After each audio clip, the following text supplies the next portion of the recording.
Les experts et investisseurs étrangers apprécient le rapport du Premier ministre Phạm Minh Chính, selon lequel le taux de croissance du PIB en 2023 est ajusté à la baisse. La province de Long An se concentre à simplifier les procédures administratives afin d'attirer les investissements étrangers. Pendant la saison des pluies, les agriculteurs adoptent de nouvelles méthodes pour améliorer leurs moyens de subsistance.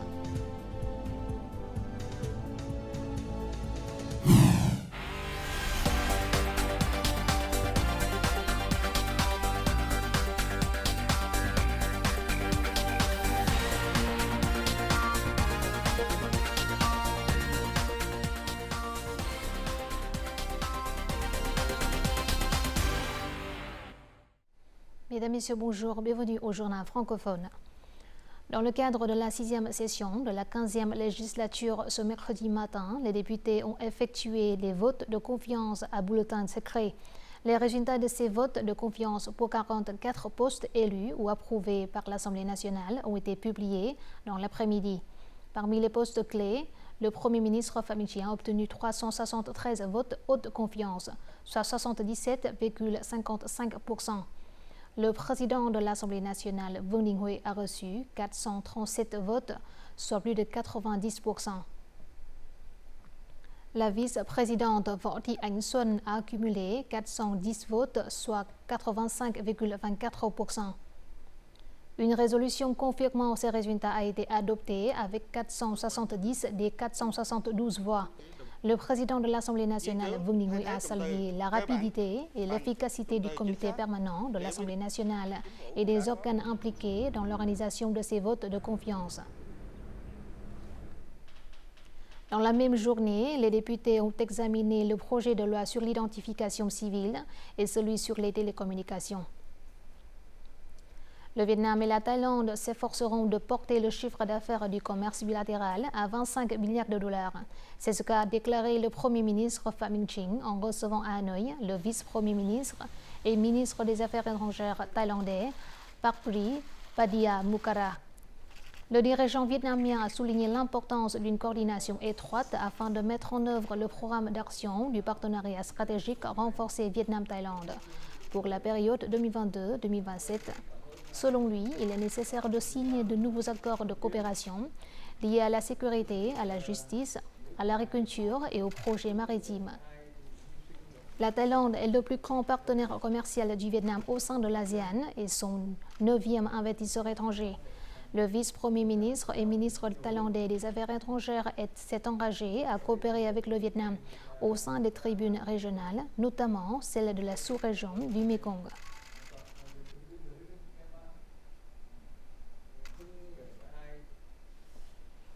Dans la même journée à Hanoï, le Premier ministre Phạm Minh Chính a eu une rencontre avec le ministre lituanien des Affaires étrangères, Gabrielius Landsbergis, en visite au Vietnam.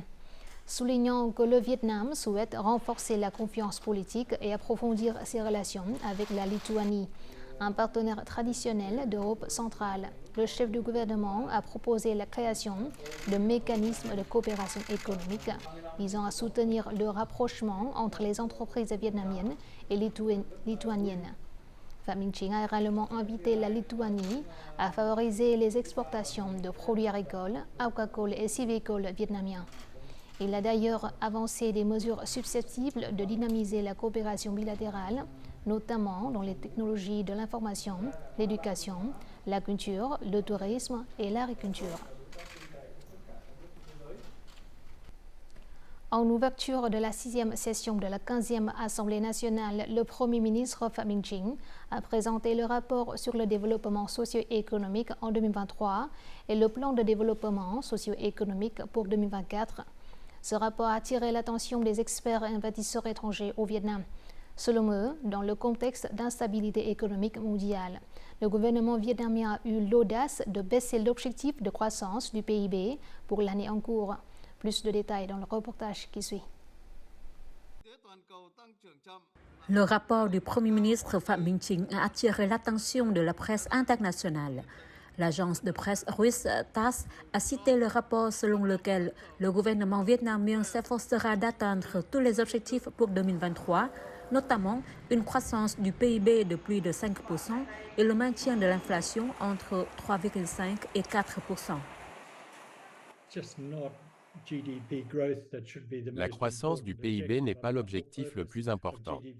Ce qui compte est la création d'emplois et l'amélioration du niveau de vie et des revenus pour les citoyens. Nous apprécions le fait que devant l'Assemblée nationale, le Premier ministre ait abaissé l'objectif de croissance économique pour cette année. Dans le contexte d'instabilité mondiale, il faudrait abaisser les objectifs de croissance pour se concentrer sur la qualité de la croissance. Pour 2024, le rapport du Premier ministre indique clairement que la priorité continuera d'être donnée à la croissance sur le long terme, associée au maintien de la stabilité macroéconomique, à la maîtrise de l'inflation et à la garantie de grands équilibres de l'économie. 15 objectifs ont été fixés pour l'année prochaine, dont une croissance du PIB d'entre 6 et 6,5%. Avec la reprise constante de l'économie vietnamienne, l'objectif de croissance d'environ 6 à 6,5% pour 2024 est réalisable, conformément aux estimations de nombreuses grandes organisations économiques. Pour atteindre cet objectif, il faut avoir des politiques cohérentes entre les ministères et localités, afin de promouvoir en même temps les trois piliers, que sont l'investissement, l'exportation et la consommation domestique. Dans les temps à venir, avec l'avantage de taux d'intérêt plus bas, nous pensons que l'octroi de crédit au secteur immobilier sera important pour favoriser une reprise économique plus forte. Pour atteindre l'objectif fixé par le Premier ministre pour l'année prochaine, d'environ 6,5%, il faut continuer à se concentrer sur l'attrait des investissements et résoudre les problèmes liés aux procédures administratives et à la délivrance de licences d'investissement. Dans le contexte économique mondial actuel, je pense que l'objectif de croissance de 6,5% en 2024 est assez ambitieux. Cependant, les entreprises étrangères comme nous apprécient les efforts du gouvernement, le soutien de l'Assemblée nationale et l'essor des entreprises. Il est nécessaire de continuer à améliorer la compétitivité des entreprises vietnamiennes, car le marché intérieur sera le pivot de l'ensemble de l'économie face aux vents contraires mondiaux. Les experts et investisseurs étrangers ont également souligné l'importance d'accélérer le décaissement des capitaux d'investissement public ainsi que de poursuivre la réforme des procédures administratives dans les temps à venir. La reprise économique du Vietnam se poursuivra et le PIB vietnamien pourrait connaître une croissance de 6,7% en 2024. Telle est la prévision des experts de la banque Standard Chartered dans leur dernier rapport actualisé sur l'économie vietnamienne. Selon Standard Chartered, les ventes au détail continueront de croître d'ici la fin de l'année. À cela s'ajoute la forte reprise de la production industrielle avec les retours des commandes d'exportation. Certaines organisations nationales et internationales prévoient que la croissance du Vietnam en 2023 fluctuera en dessous de 6%. Jusqu'à présent, la province de Long An au sud a attiré plus d'1 milliard de dollars de capitaux d'investissement, se classant au 3e rang du pays en termes d'attraction d'investissement. Cette réussite est attribuée aux efforts des autorités locales pour simplifier les procédures administratives. De plus, la province a également mis en œuvre de nombreuses mesures pour soutenir les entreprises dans la résolution de leurs difficultés. Le projet du parc industriel de Long Ho a achevé environ 95% du processus de dégagement du site. Il est en train d'attirer des investisseurs secondaires. Les procédures administratives sont rationalisées pour réduire les coûts et de nombreuses politiques préférentielles liées au capital et à la recherche d'investisseurs sont également émises.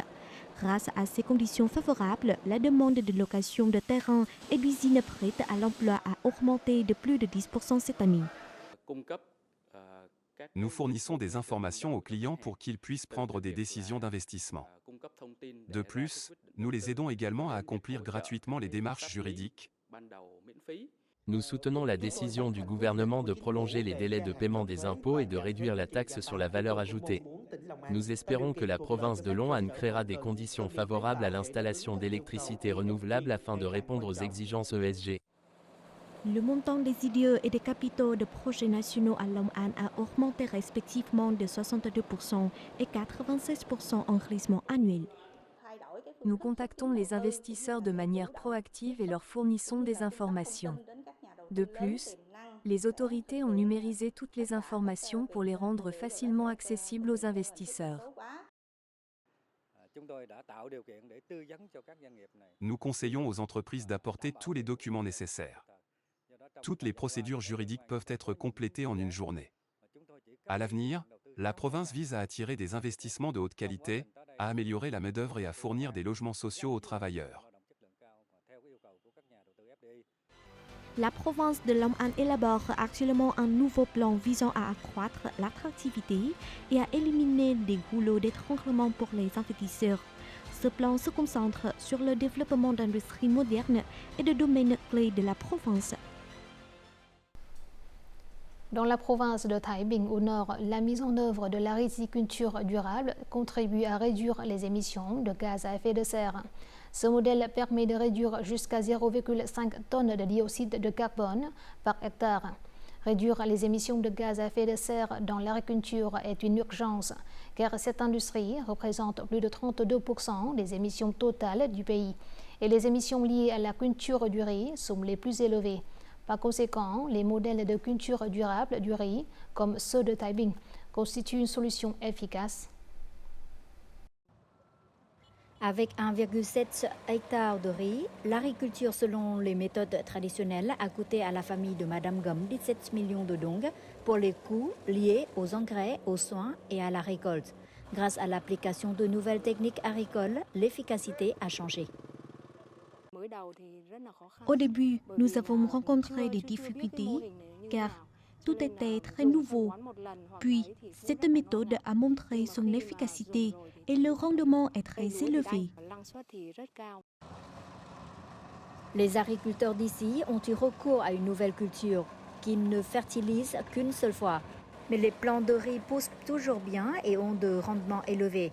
Les nouvelles techniques de riziculture durable appliquées par Thái Bình réduisent non seulement l'utilisation de l'eau et des engrais, mais ont également un impact efficace sur l'ensemble du processus agricole. Ce modèle permet d'augmenter la productivité du riz de 20% et de réduire les coûts de 15%. Nous continuerons à propager ce modèle aux autres communes. Avec la culture traditionnelle du riz, de nombreuses localités ne sont pas rentables. Les nouvelles techniques du modèle d'agriculture durable sont l'économie d'eau et la réduction des engrais. La province de Thái Bình devrait appliquer ce modèle d'agriculture durable à une échelle de 155 000 hectares par an, contribuant ainsi à réduire 75 000 tonnes d'émissions de gaz à effet de serre chaque année. Notre journal continue avec les taux de change et l'indice de la bourse du Vietnam.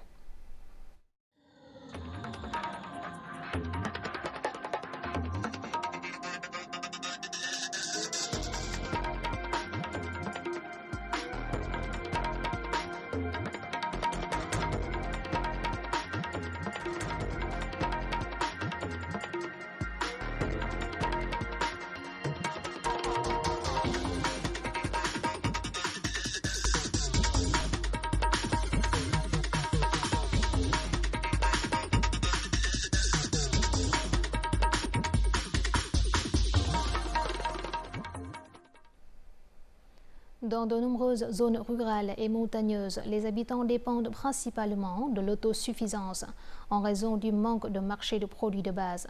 Ils n'ont pas d'emploi ni de revenus stables.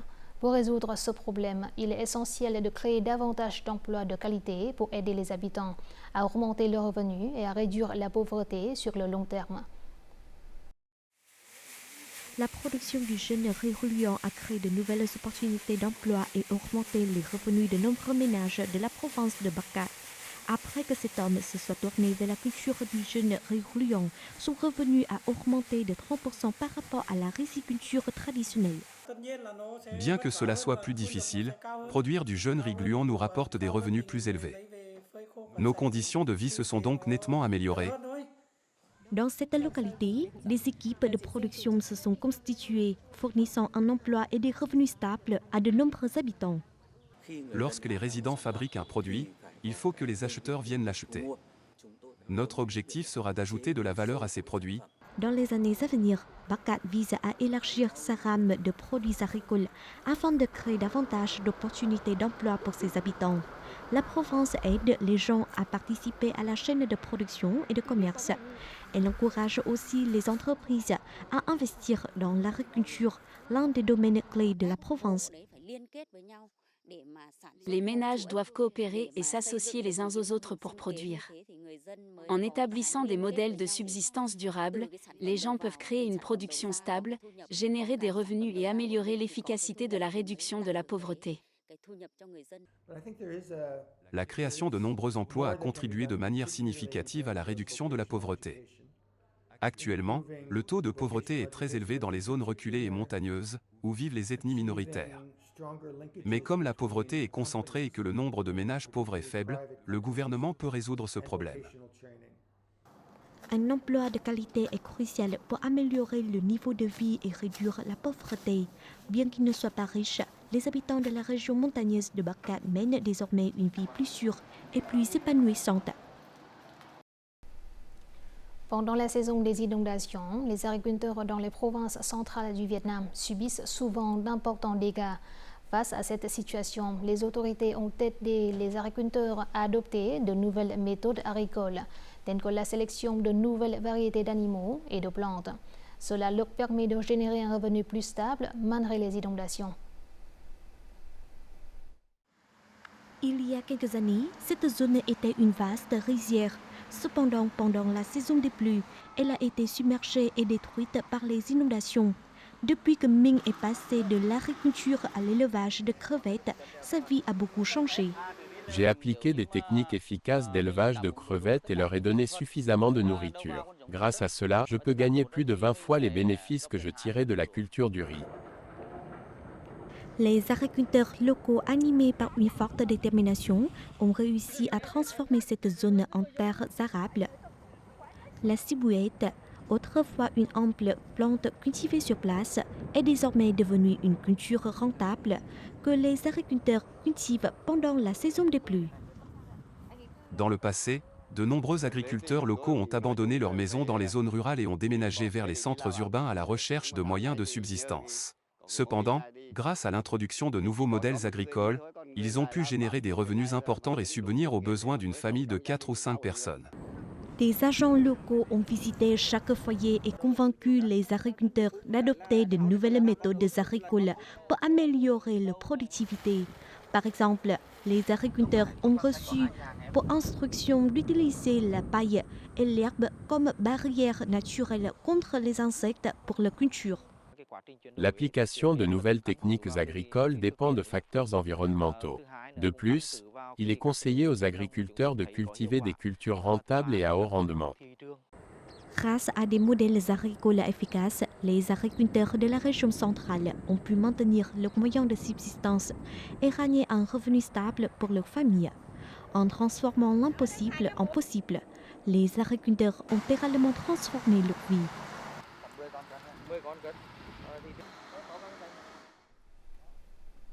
Un vol transportant des touristes du Kazakhstan a atterri aujourd'hui à l'aéroport de Phuket, province de Kienzang au sud.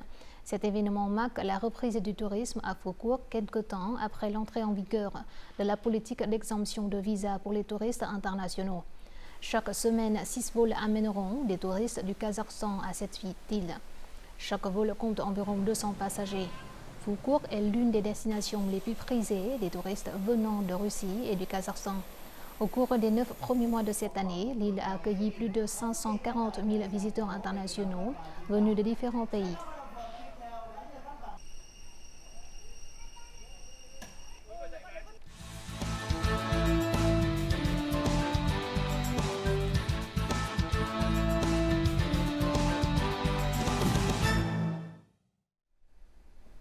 Jack Layton est un artiste britannique installé à Ho Chi Minh Ville depuis 10 ans. Il a choisi le bois comme matériau pour exprimer son amour pour le Vietnam. Chacune de ses gravures sur bois raconte une histoire liée au Vietnam. Nous le rencontrons dans ce chapitre Vietnam, terre d'accueil.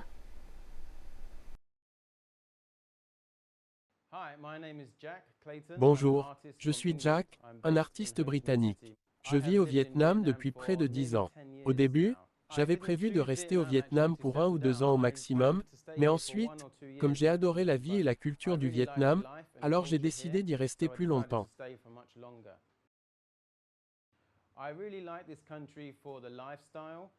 J'aime vraiment ce pays pour son style de vie, la sympathie et l'hospitalité des gens et aussi les particularités historiques et culturelles. J'aime vraiment en apprendre davantage à travers mon art et le partager avec le public.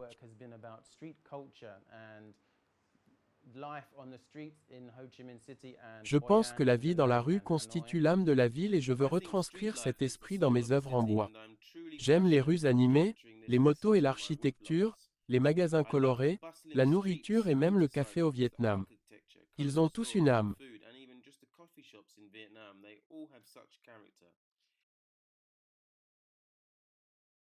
J'ai commencé à pratiquer la gravure sur bois en 2009.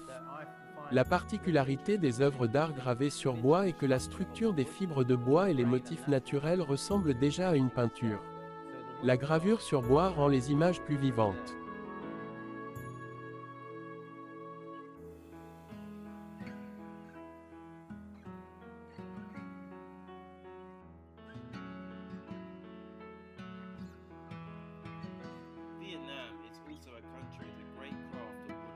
Au Vietnam, la peinture sur bois est un artisanat qui a une longue histoire. Alors, quand je suis arrivé ici, j'ai décidé de me rendre dans des villages d'artisanat comme Dong Bo pour voir comment les artisans réalisent des gravures sur bois. Je m'intéressais aux techniques de sculpture et à la fabrication de couleurs naturelles et de papier à partir de matériaux d'origine locale. J'ai combiné ces matériaux dans mes œuvres. J'aimerais conserver ces techniques traditionnelles de gravure sur bois et utiliser les encres et le bois coupé à la main pour décrire la ville contemporaine.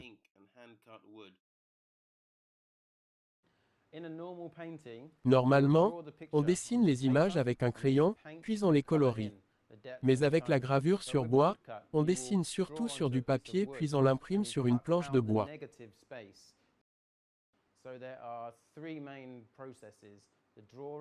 Il y a 3 étapes principales, dessiner, graver et imprimer. Le plus difficile pour moi est qu'il faut graver l'illustration à l'envers sur la planche de bois. Lorsque vous imprimez, c'est une image inversée, donc toutes les écritures, en particulier en vietnamien, sont difficiles à retranscrire à l'envers. Ainsi, les traits en relief doivent être gravés sous la surface du bois. Il est difficile d'être précis dans ce travail. Mon travail récent est le projet de tambour Dong Seul.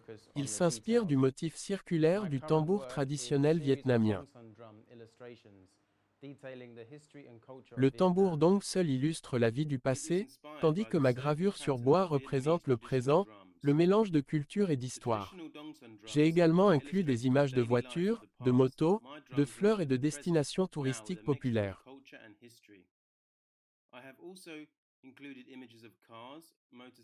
J'ai dessiné ce tambour en 2013 et il était très populaire. Tellement de choses que j'ai décidé de le redessiner avec les motifs des 3 régions du Vietnam afin d'en apprendre davantage sur l'histoire et la culture de chaque région. Et j'aimerais présenter cette œuvre non seulement au Vietnam, mais aussi dans le monde. Récemment, j'ai fait une exposition avec mon ami, Michael qui est peintre. Nous avons exposé nos œuvres au sujet de la vie que nous ressentons à Ho Chi Minh Ville. Les œuvres de Michael se concentrent sur les bâtiments anciens et l'architecture traditionnelle de la ville. Nous partageons le style urbain dans nos œuvres.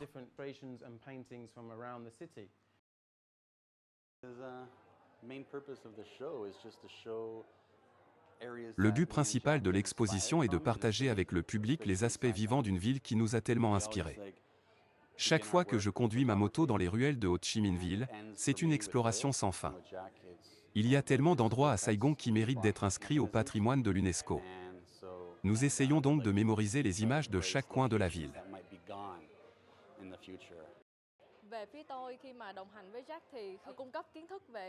J'ai fourni à Jacques quelques informations sur la culture vietnamienne.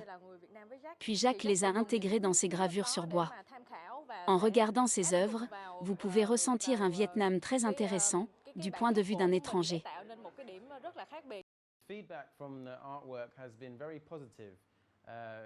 Les retours sur mes œuvres d'art sont positifs. Les Vietnamiens aiment voir comment un étranger s'intéresse à leur culture. Et les étrangers aiment voir et se souvenir de l'endroit où ils ont voyagé ou se sont installés. Mes œuvres leur rappellent le Vietnam. Je souhaite créer mon propre atelier d'impression et en savoir plus sur d'autres techniques d'impression traditionnelles comme la lithographie et la gravure sur métal.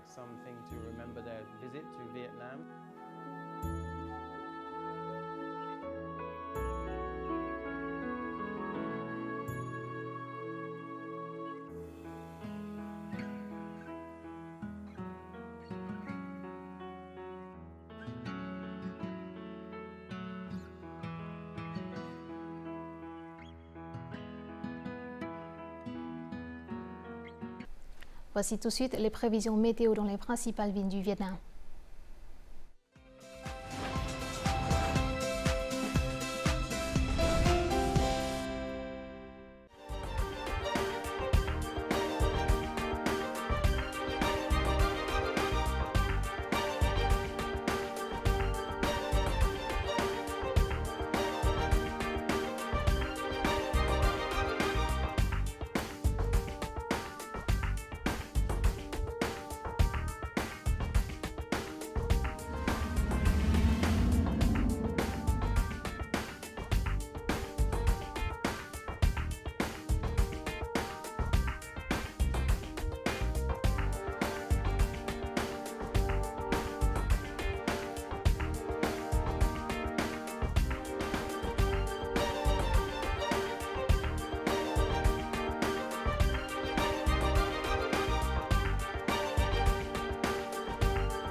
Voici la fin de notre journal francophone. Merci de votre attention. Afin de regarder en ligne les émissions de la chaîne VTV4, veuillez consulter le site web apparu à l'écran. Vous pouvez aussi télécharger l'application VTV Go sur App Store ou Google Play. Au revoir et à très bientôt.